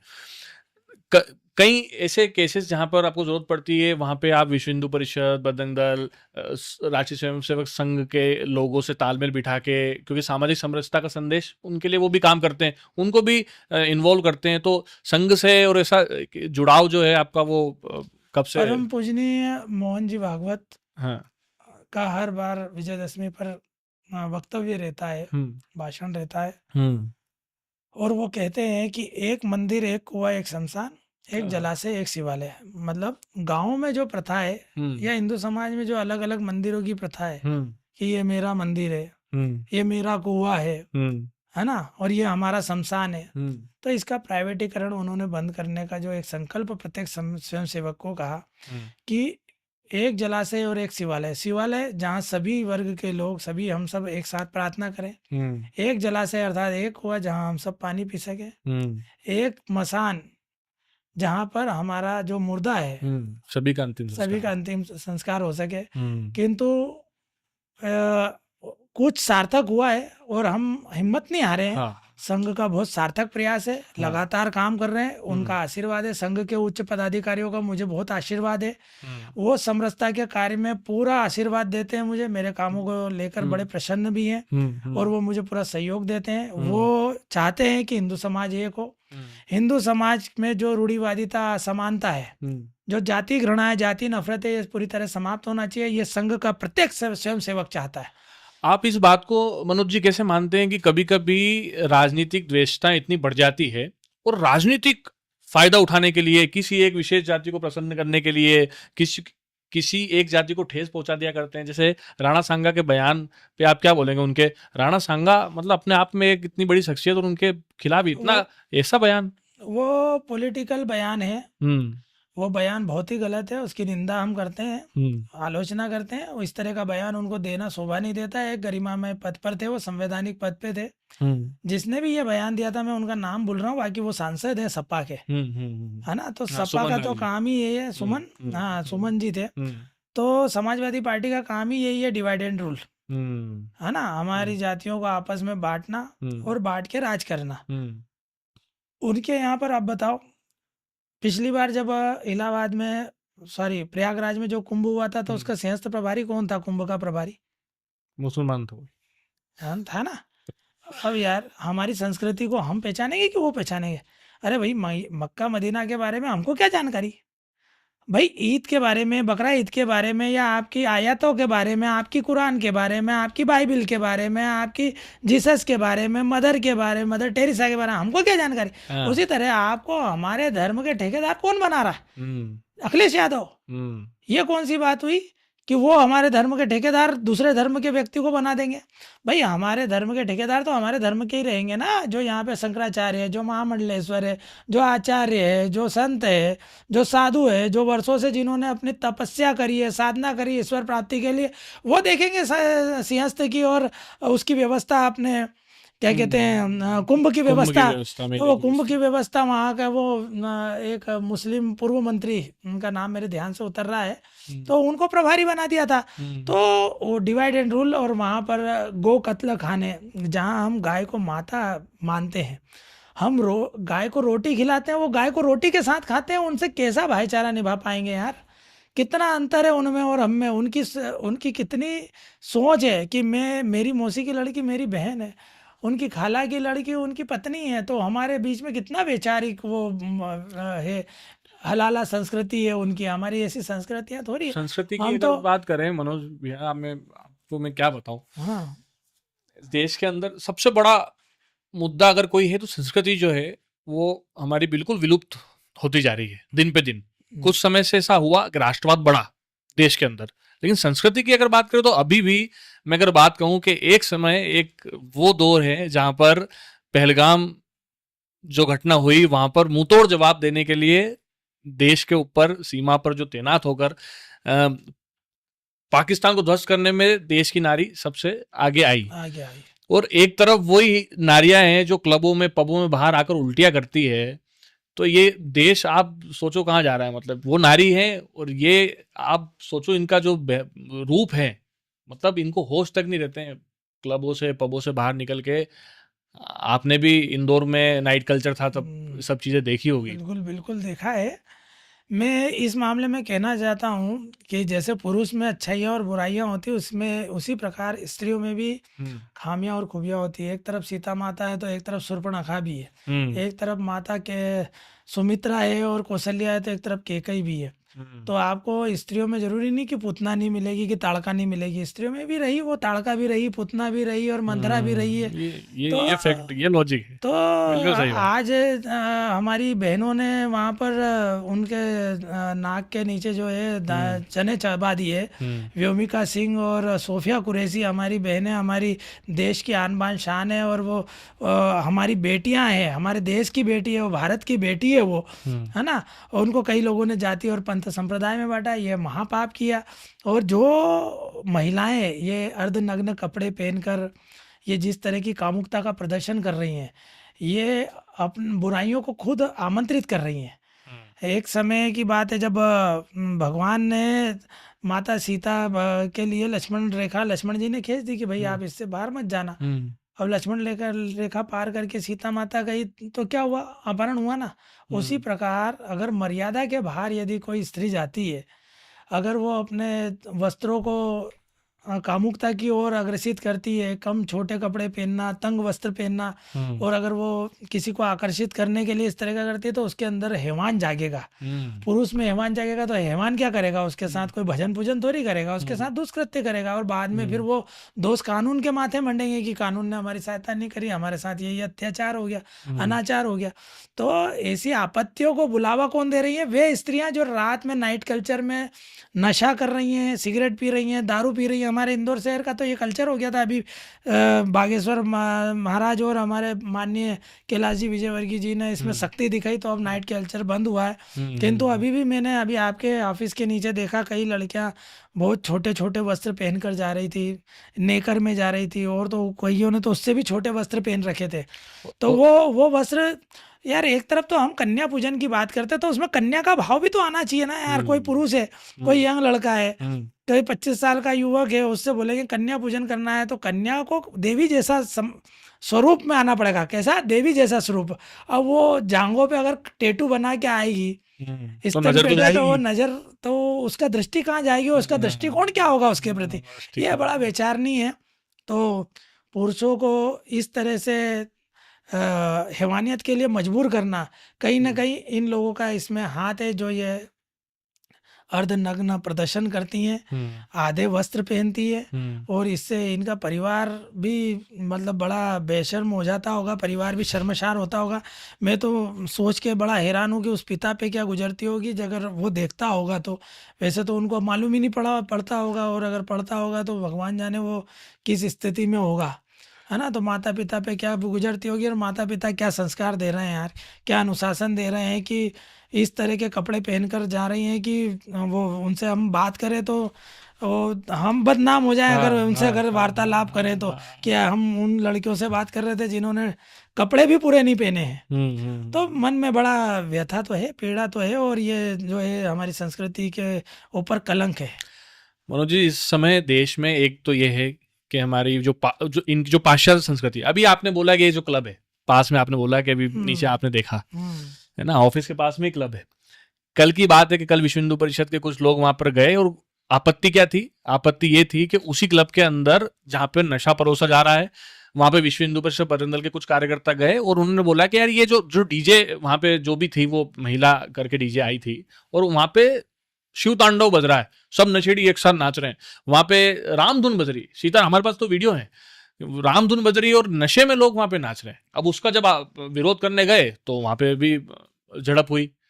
जूते मारना चाहिए ऐसे लोगों को। तो जो आस्था का केंद्र है, शिव तांडव का स्थान कौन सा है? शिव मंदिर। रामधुन का स्थान कौन सा है? राम मंदिर। क्या डीजे क्लब में बजेगी क्या रामधुन, या डीजे क्लब में बजेगा क्या शिव तांडव? और वो ऐसी स्त्रियां जो चड्डियों में नाच रही हैं, दारू पी रही हैं, वो शिव तांडव पे डांस करेगी क्या? तो ऐसे तो हमारे धर्म की अवहेलना हो रही है, हमारे धर्म का अपमान हो रहा है। तो इस अपमान को बर्दाश्त बिल्कुल नहीं करना चाहिए। ऐसे लोगों को तो सबक सिखाना चाहिए और बंद कराना चाहिए। ऐसे डीजे थिएटर और जो भी ऐसे बार होते हैं, इन पे ताले लगाना चाहिए। मेरा तो ये कहना है। एक तो मनोज जी, एक ये बात हो गई। आपको क्या लगता है देश में 2 या 3 मुद्दे, ज्वलनशील मुद्दे ऐसे कौन से हैं जिससे देश को बच के रहना चाहिए, या फिर जो देश में गलत हो रहा है वो कौन से ऐसे मुद्दे हैं? देश के अंदर अभी वर्तमान में जिस प्रकार से पहलगाम वाला एक हमला हुआ, उसके अंदर हमने देखा कि एक तो धर्म आधारित जो मारा गया हमारे हिंदू भाई बहनों को, निर्दोष लोगों की हत्याएं की गई। तो ये इसके कारण क्या हुआ कि एक मन में से विश्वास उठ गया एक धर्म के लोगों के प्रति से, कि यार ये किस तरह के लोग हैं कि यार धर्म आधारित कर रहे हैं, ये इतने दंगा क्रूर कैसे हो फसाद। सकते हैं? इसके पहले मैंने बांग्लादेश में भी देखा कि बच्चियों को मारा गया, गर्भवती स्त्रियों को उनके पेट चीर के बच्चों को निकाल दिया गया। हिंदुओं को, मतलब वहाँ पर दलित ब्राह्मण नहीं था, वहाँ हिंदुओं को टारगेट किया गया। जो हिंदू थे, जो मूर्ति पूजक थे, उनको टारगेट करके बांग्लादेश में भी इस तरह का अत्याचार हुआ, जबकि वो हमारा मित्र देश रहा है ना, हमारा मित्र देश रहा है। और उस देश में हमारे लोगों के साथ में इस तरह का जो अत्याचार हुआ कि देखकर हमारी रूह कांप जाए। तो इसलिए जो है एक विशेष संप्रदाय से एक मन में बड़ी टीस हो गई है कि यार ये किस तरह के लोग हैं कि हमारे लोगों के साथ इस तरह का बर्ताव करते हैं।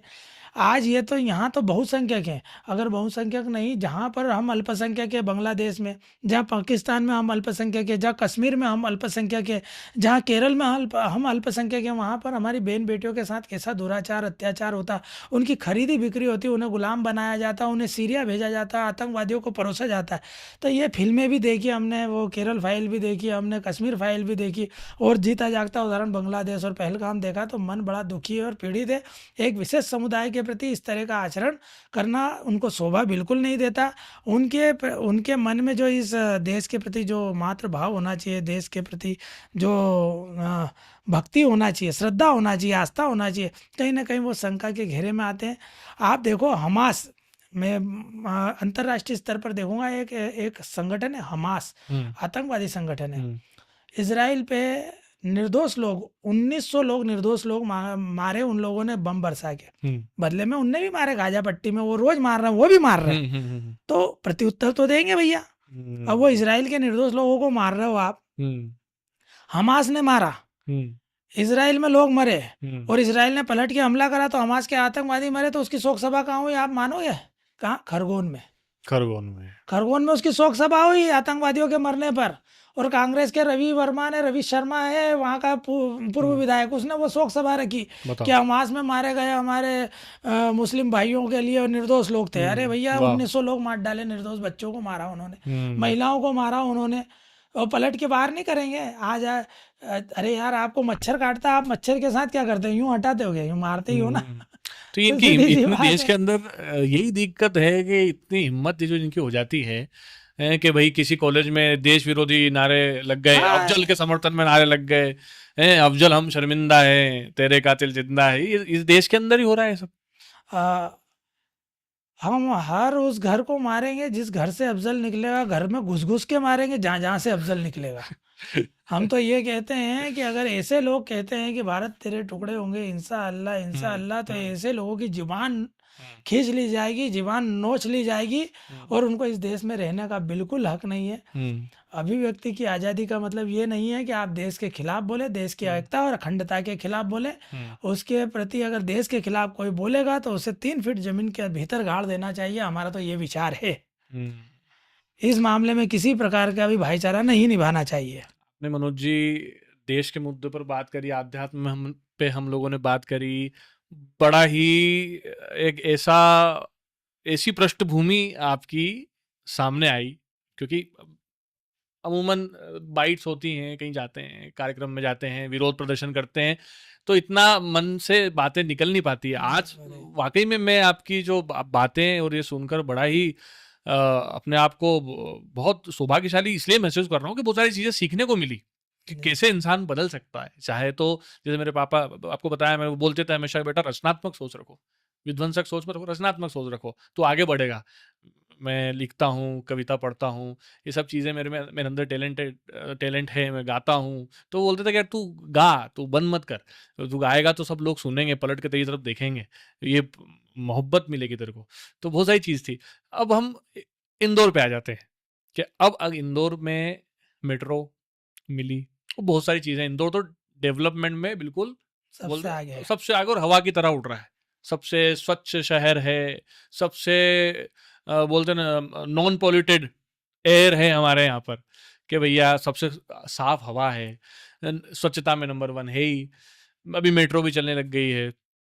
इंदौर में क्या देखते हैं आप, इसको भविष्य का इंदौर कैसा देखते हैं? वर्तमान में तो मिनी बॉम्बे है। हाँ।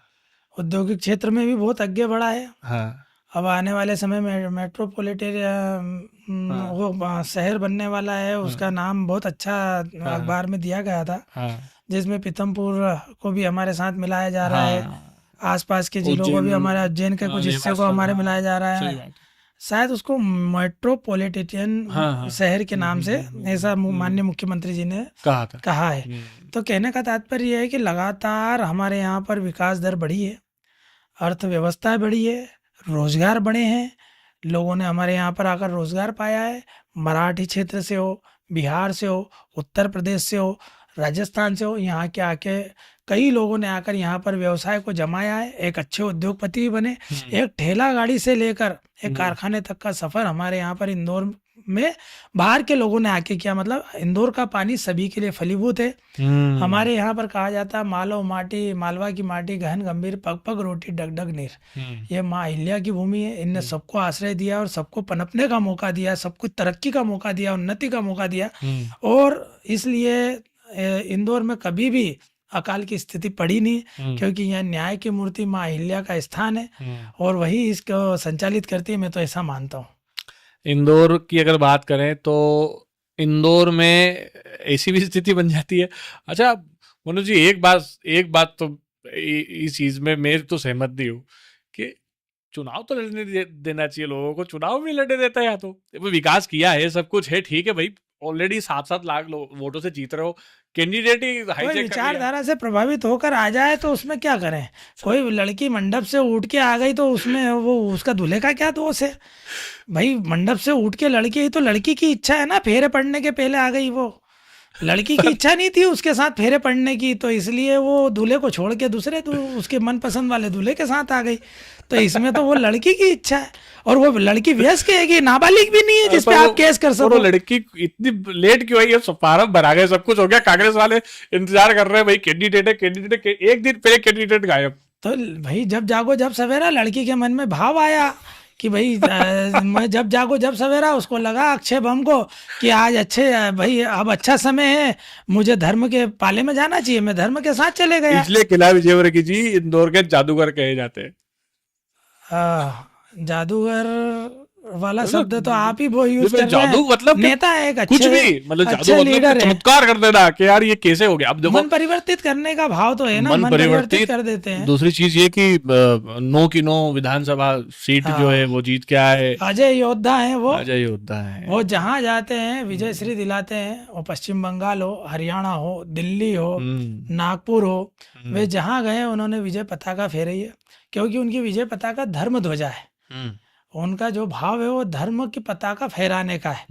उनका विचार किसी को गुलाम बनाने का नहीं है। उनका विचार है विकास, सबका विकास, सबका प्रयास और सबके साथ, सबको साथ में लेकर चलने का है, धर्म को साथ में लेकर चलने का है। तो है। नीचे लोग कितने अलग अलग हो जाए, ये उस खेमे से, ये उस खेमे से, लेकिन एंड टाइम पे सबको मैनेज कर लेते हैं कैलाश जी। अरे यहाँ तक कि कोई शत्रु भी मदद मांगने आया तो उसकी भी मदद कर देते हैं। उनको मालूम हो कि ये मेरे खिलाफ है और मेरी आलोचना करता है, मेरी बुराई करता है, किंतु अगर वो एंड टाइम पे मदद मांगने आ जाए तो माननीय कैलाश जी उसकी भी मदद करते हैं, उसको भी चुनाव जितवा देते हैं कि चलो लड़ो, हम बैठे हैं तुम्हारे लिए। और वोट मांगने जाते हैं, गली गली में जाके वोट मांगते हैं, और वोट मांगते वक्त ये बोलते हैं कि विकास आप मुझे देखकर वोट दो, कई बार मैं आपके काम करूंगा। सीधी बात है, ये बोल के वोट मांगते हैं वो। पिछले विधानसभा चुनाव में ऐसा हुआ भी। और आप जो इंगित करना चाह रहे हैं बिल्कुल मैं समझ रहा हूँ। कई विधानसभाओं में जहाँ पे उन्होंने बोला नहीं मुझे वो देख के वोट दो, ये जो भी बोलते हैं कोई दिक्कत वाली बात नहीं, पार्टी को वोट दो, और पार्टी को वो जिता के वहां से, ऐसी स्थिति में जहाँ पर लोग बोल रहे थे कि पार्टी जीतेगी नहीं, उस विधानसभा क्षेत्र से वो जिता के लाए। बहुत ही उनका ये बात तो माने। 1 नंबर में उषा दीदी का टिकट काट दिया गया था और सुदर्शन जी को टिकट दे दिया था। तो उषा दीदी निर्दलीय भरने गई थी वहां। किन्ने मनाया था साहब? कैलाश जी। क्या सुदर्शन गुप्ता क्या उनके समर्थक थे जो मनाया था? नहीं, उनको मालूम है ये जो भी है हमारी पार्टी का, भले बेचारी वैसे ही मुंह में हुआ। और हाँ, जाके बोले आप मुझे देख के वोट दीजिए। वो मदद करते हैं, सबकी मदद करते हैं, सबकी मदद करते हैं। वो उनका शत्रु भी उनसे मदद मांगने आए तो उसकी हेल्प करते हैं, उनका ये स्वभाव है, इसलिए हम उनके जो है अनुयायी है या उनके समर्थक कहलाते हैं। हाँ, तो अगला प्रश्न जो है वो यही आ रहा था कि देश के अंदर कौन सा एक ऐसा नेता है जिसको आप, मैं इंदौर का अलग पूछूंगा, देश के अंदर कौन सा ऐसा नेता है जिसको आप आदर्श मानते हैं? आदरणीय नरेंद्र जी मोदी, इनसे बढ़िया नेता क्या होगा। उनको आदर्श मान के ही हम चलेंगे। उनके जो विचार है, जो देश को एक सूत्र में पिरोते हैं, और इन विचारों को लेकर हम चलेंगे। और इंदौर की अगर बात करें तो आदरणीय भाई साहब श्री कैलाश जी विजयवर्गीय, एक ही नाम। उनसे बढ़िया नेता हमारे को तो देखने में आया नहीं। बढ़िया नेता होंगे, अच्छी बात है, अच्छे नेता हैं, किंतु उनसे अच्छा नेता नहीं मिलेगा ना भाई। वो जितनी कसौटी पे खरे उतरते हैं, वो कसौटी हर कोई नहीं। देखो, देवता सब होते, महादेव हर कोई होता है क्या? तो कैलाश जी को देव और महादेव में यही अंतर होता है।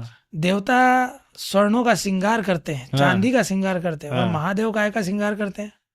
भस्मी का श्रृंगार करते हैं, जिससे लोग एलर्जी करते हैं ना, उसका श्रृंगार करते हैं, नर मुंडों की माला पहनते हैं, इसलिए महादेव कहलाते हैं। हाँ, उनके लिए सभी लोग समान होते हैं, इसीलिए ये उनके विचार रहते हैं कि किसी व्यक्ति को मुख्य धारा में लाना। मुख्य धारा में हमें मुख्य धारा में लेकर आने में उनका सहयोग रहा ना, हमें मुख्य धारा में लेकर आए। सहयोग रहा। भाई बिगड़े हुए को तो हर कोई बुरा कह लेगा, उसको सुधारेगा कौन?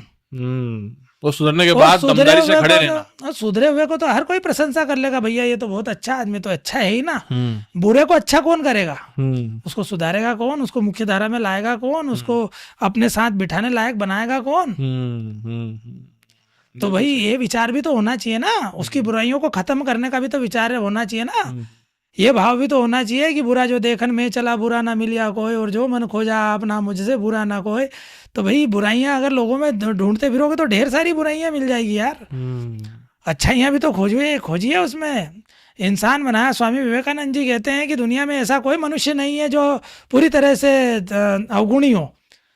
खामियां और खूबियां प्रत्येक मनुष्य में पाई जाती है। हर व्यक्ति में कोई ना कोई प्रतिभा होती है। आप में ये अक्ल होना चाहिए, आप में यह बुद्धि होना चाहिए कि उसकी प्रतिभा का विकास कर सको, उसकी प्रतिभा को आप पहचान सको, उसकी योग्यता को आप पहचान सको।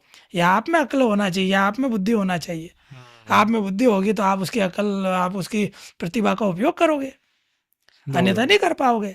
मुझे देश में एक सबसे बड़ा मुद्दा हल हुआ, बोलते सदियों का आंखें तरस गई, लोगों की पीढ़ियां खप गई, राम मंदिर का मुद्दा। मंदिर बन गया, राम लला विराजमान हो गए।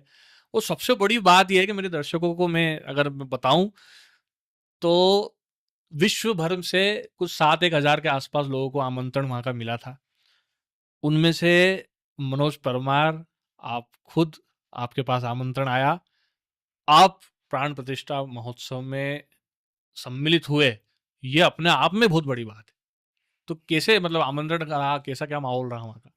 मेरे लिए मेरे जीवन का सबसे महत्वपूर्ण दिन, मेरे लिए सौभाग्य का दिन रहा कि भगवान श्री राम जो 500 साल का संघर्ष था राम मंदिर का, अयोध्या का राम मंदिर, 500 साल के संघर्ष के बाद कई राम भक्तों ने जो बलिदान दिए, शहीद हुए, भगवान राम के चरणों में अपने प्राणों को न्यौछावर किया, इतने संघर्षों के बाद 22 जनवरी 2024 को भगवान श्री राम के प्राण प्रतिष्ठा समारोह का जब आमंत्रण मुझे मिला तो बस मदहोश हो गए सुनकर।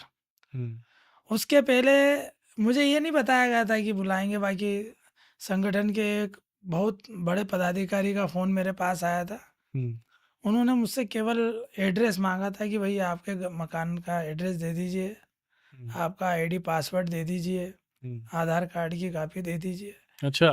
तो मैं समझा नहीं, मैंने ये हो सकता है कि कोई लेटर आते रहते हैं तो लेटर वेटर के लिए होगा, तो मैंने पूछा भी नहीं। बहुत बड़े पदाधिकारी थे।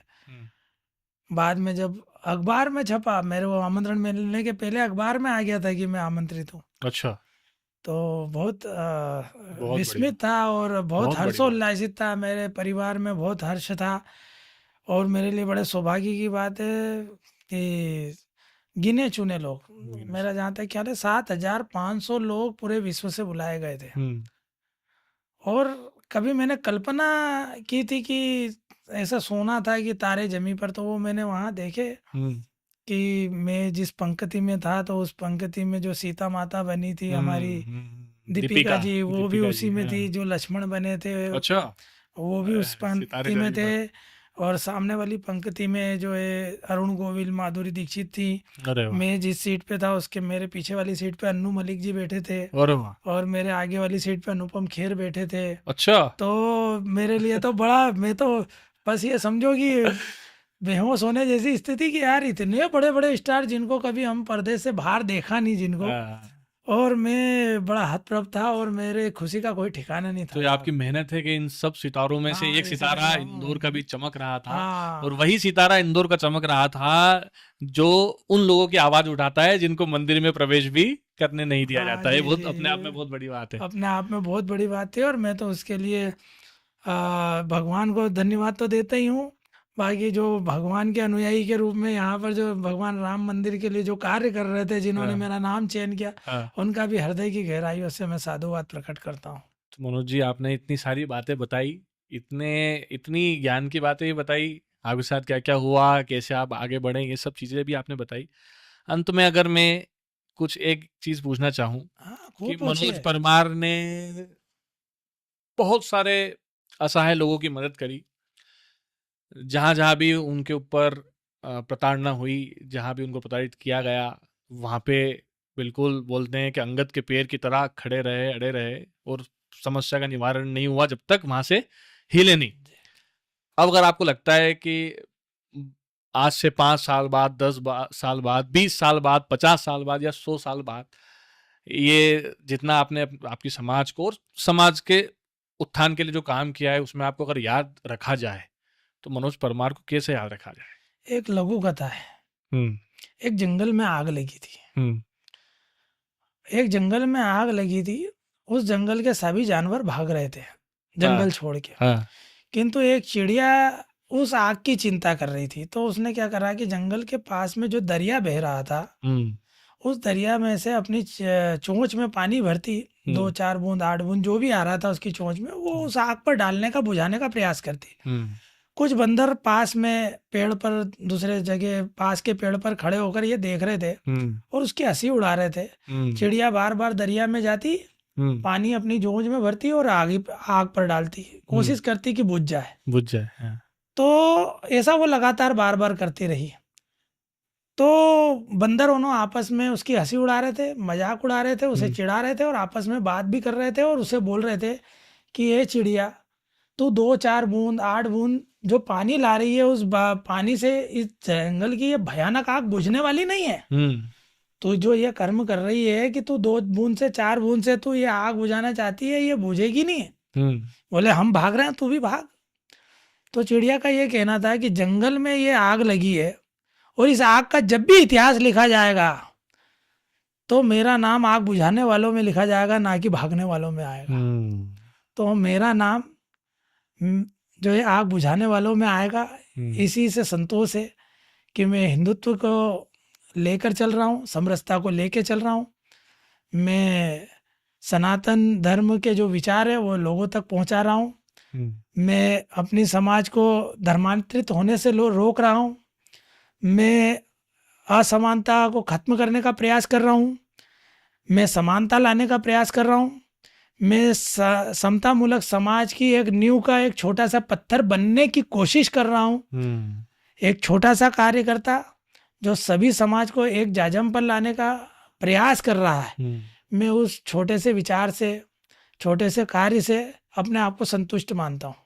बहुत ही अच्छी बात आपने कही कि मतलब पूरा जो काम चल रहा है उसमें एक जरा सा निमित्त मात्र भी अगर लोग याद रखें तो बहुत बड़ी बात है। तो जब भी आग का इतिहास लिखा जाएगा, उस चिड़िया का नाम आएगा, तो जब भी इन व्यवस्थाओं की बात होगी, तो इन व्यवस्थाओं में सकारात्मक रूप में हमने जो कार्य किए हैं, उन कार्यों को याद किया जाए। यही हमारा जो है ध्येय है, बहुत है, काफी है। तो देखिए दोस्तों, ये थे मनोज परमार जी, जिन्होंने कई रूपों में ये बताया और ये दर्शाया कि किस तरह से परसेप्शन चेंज होते हैं। कई रूपों में ये बताया कि इंसान माटी का पुतला है, अपनी गलतियों से सीखता भी है और दूसरों की गलतियों को सही करते करते अपने जीवन में किस तरह से एक ऐसा मोड़ लाता है कि लोग अगर आपको देखे तो उस भावों के साथ देखे, लोग आपको समझे तो उस भावों के साथ समझे, जिन भावों में अक्सर लोगों की मदद करना, लोगों के लिए खड़ा होना और निसहायों के लिए हमेशा खड़े रहकर अपनी समाज हो, दूसरे लोग हो या फिर हिंदुत्व का मुद्दा हो, सनातन हो, अपने आप को जिस तरह से ये सनातनी हिंदू हमेशा से कहते आए हैं, ऐसा मुद्दा हो, इस तरह का जो भाव है वो लोगों के मन में आए, लोगों के मन में हमेशा से आता आया है। किस तरह से उन्होंने अपने जीवन के बारे में, अपने कड़े संघर्षों के बारे में बताया। मनोज जी, बहुत बहुत धन्यवाद आपका इस पॉडकास्ट में, इस इंटरव्यू में आप हमारे साथ बने, हमको आपने समय दिया, उसके लिए धन्यवाद। अभी तक के लिए इतना ही। फिर किसी ऐसी शख्सियत से आपको मिलाएंगे, एक ऐसी अनटोल्ड स्टोरी आपको बताएंगे जिनके बारे में बहुत लोगों को जानना बहुत ज़रूरी है, क्योंकि समाज में परसेप्शन जो है वो बनते हैं, बिगड़ते हैं, लेकिन सबसे बड़ा परसेप्शन अगर कोई बनाता है तो वो विधाता है। अगर उसको किसी को सम्मान देना है तो वो कहीं से भी हो, जमीन में से खोद कर, पत्थरों में से जिस तरह से फूल निकलते हैं उस तरह से उसको सम्मान मिल जाता है।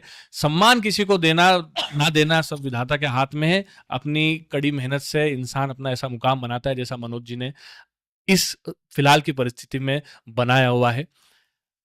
जुड़े रहिए हमारे साथ पॉजिटिव एमपी में। धन्यवाद।